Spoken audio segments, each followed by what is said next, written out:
0415 hours, January 10th, 2026, North Atlantic.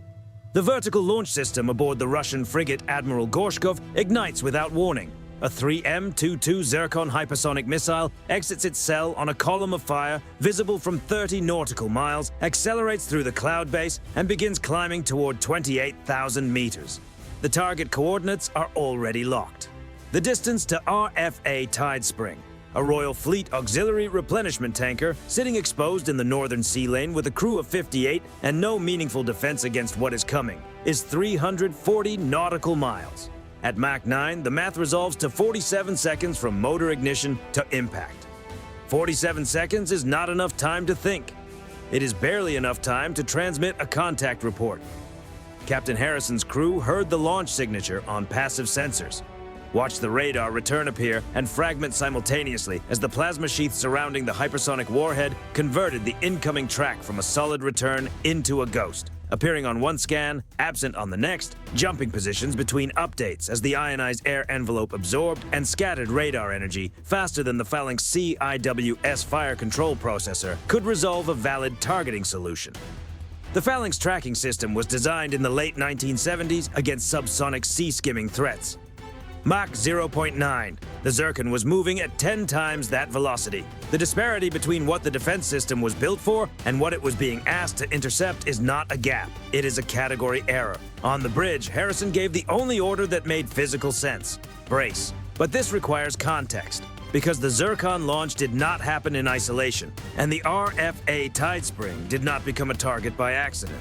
To understand what Moscow was actually doing in these waters on January 10th, and why the response that materialized from the darkness rewrote the tactical calculus of every naval commander watching the feed, you have to go back 3 weeks. The vessel that triggered all of this was a Shadow Fleet tanker running under a chain of falsified identities, exploiting the registration ambiguity that lets sanctioned cargo move through international waters by wearing borrowed flags like stolen license plates. By December, the ship had attracted enough intelligence attention that a coordinated NATO surveillance effort, P-8A Poseidons operating out of Keflavik, RC-135W electronic reconnaissance aircraft cross-referencing IMO hull identification codes against AIS transmissions, had built an airtight evidentiary case. The ship was interdicted. The sanctions enforcement action was legally clean and operationally precise.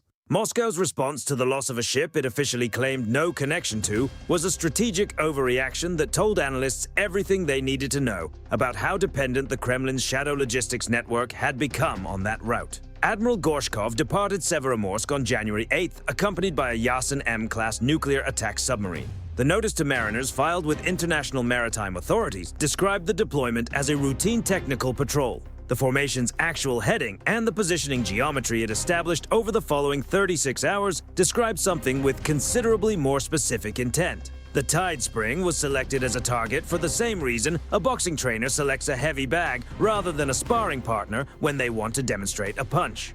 It was large, slow, lightly armed, and guaranteed to survive the demonstration, which was the point. Moscow needed footage, not wreckage. A Zircon detonating 20 nautical miles off a NATO logistics ship's bow with a Russian Ka-27 Helix helicopter overhead to capture the imagery would produce a propaganda package that Kremlin-aligned media could broadcast as irrefutable proof that Russia could strike NATO assets at will and that NATO's defense architecture had no answer for hypersonic weapons. The night before the launch, the Gorshkov conducted a systematic pressure campaign against the Tide Spring. Broadband electronic jamming that severed the British ship's satellite communication links. Low-altitude overflight by the Ka-27, its searchlights illuminating the deck, its radar emissions forcing the ship's electronic warfare system to respond. Every response frequency logged by Russian collection equipment for future targeting refinement. And then picked up on the Tide Spring's passive underwater sensors, a sound that every naval officer who has served in contested waters recognizes immediately. The metallic sequence of torpedo tube outer doors opening on the Yasen M positioned to cut off any retreat southward. Russia had constructed a box, electronic isolation above, torpedo threat below, Gorshkov to the north. The message being transmitted on the international radio channel, Zircon loading, mock detonation 20 nautical miles ahead, 47-second countdown, maintain course, was the final annotation.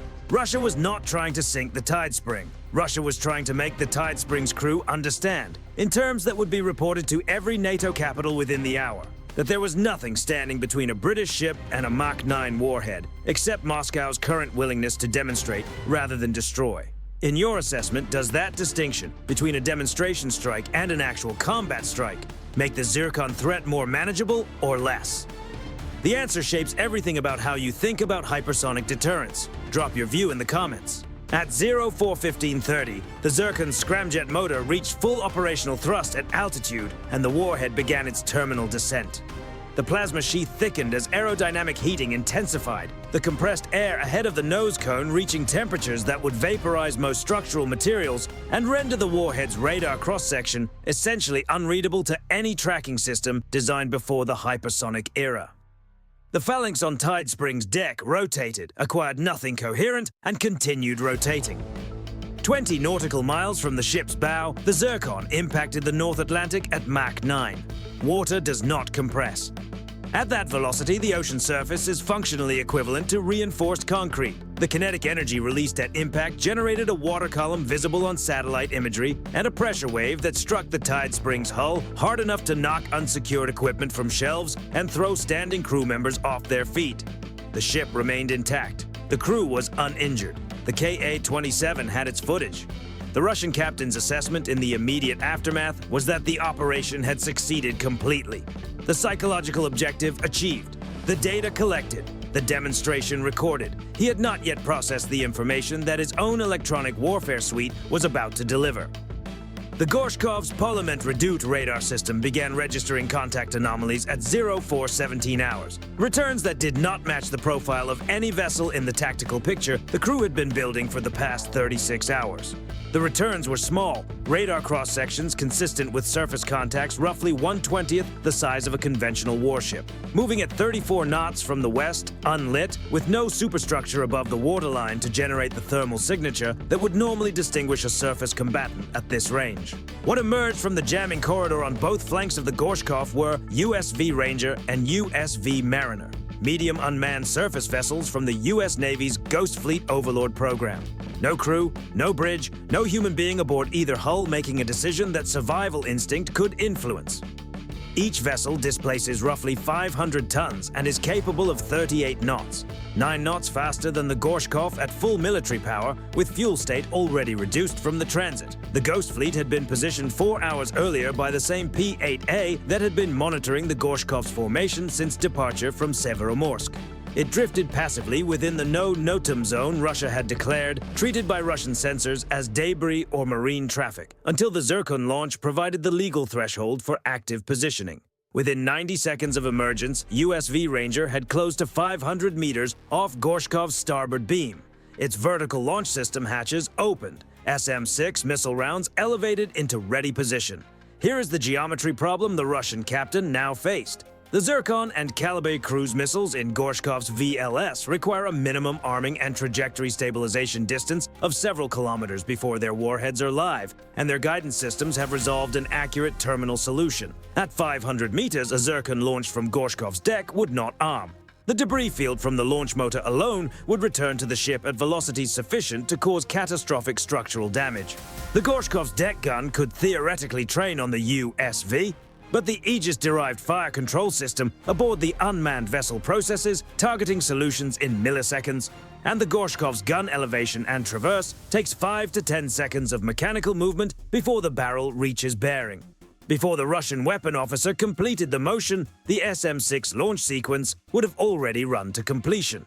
The Russian captain was not facing an adversary weighing the consequences of escalation. He was facing a machine with no family, no career trajectory, no calculation of personal cost. The two USVs would not flinch, would not hesitate, and would sustain no psychological damage from the experience of being fired upon if it came to that. What they would do, operating under automated rules of engagement that had been precisely specified before the mission, was respond with 100% of their available weapons inventory within the reaction window that the Gorshkov's own engagement sequence defined. and while the surface equation was resolving itself in Gorshkov's command center, the situation below the waterline had become equally terminal.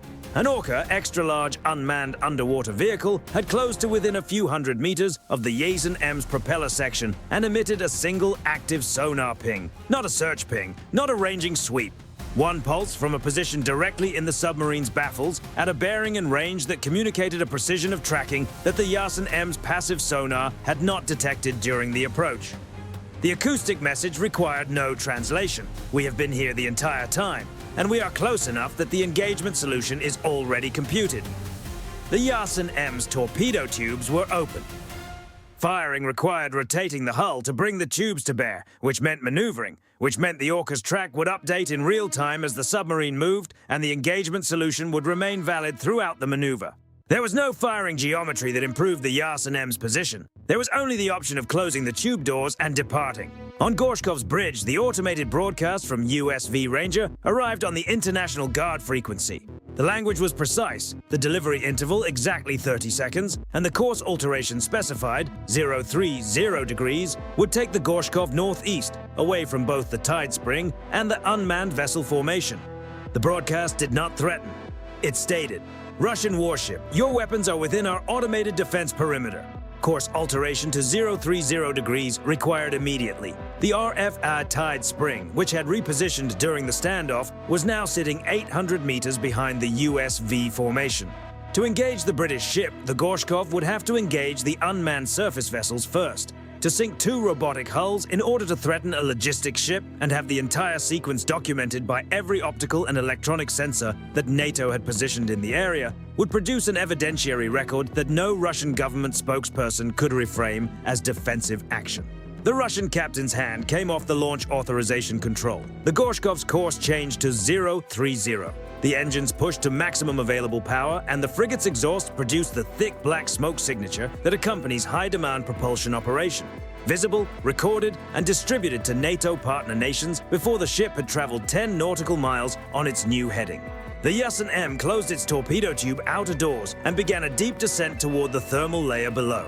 The Ka-27 helicopter had captured footage of the Zircon launch and the water column impact. What it had also captured, without the Russian crew recognizing what they were documenting in real time, was the complete sequence of a flagship frigate and its nuclear submarine escort being boxed at close range by unmanned systems and compelled to alter course.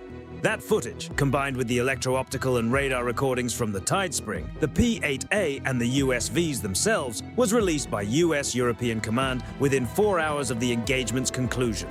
The propaganda package Moscow had planned to release showed NATO helpless against hypersonic power. The package that actually circulated showed the Admiral Gorshkov producing black smoke as it ran northeast, and 2 robotic vessels the size of patrol boats holding position where a flagship had been. The Zircon demonstration proved the missile performs as advertised. The engagement that followed the demonstration proved that performance envelope alone does not constitute tactical dominance when the response architecture has already solved the problem of where the launching platform will be afterward. Moscow demonstrated it can accelerate a warhead to Mach 9. The Ghost Fleet demonstrated it can close to 500 meters on a Russian frigate without being detected until the moment it chooses to be seen. Both data points are now in the assessment files of every naval command in every country watching the North Atlantic. The question naval analysts are working through in the aftermath is the same one worth thinking carefully about now. The Ghost Fleet's unmanned surface vessels solved the surface engagement problem by removing the human cost calculation from the equation entirely. If Moscow's response to that development is to shift its operational emphasis from surface provocation to subsea asymmetric action, Poseidon, nuclear-powered torpedoes, deep-water cable interdiction, Belgorod-class special mission submarine deployments, does the unmanned answer that worked on the surface translate to 4,000 meters of depth? Or does the next chapter of this engagement play out in an environment where the Ghost Fleet's current generation has not yet been tested? Leave your analysis in the comments.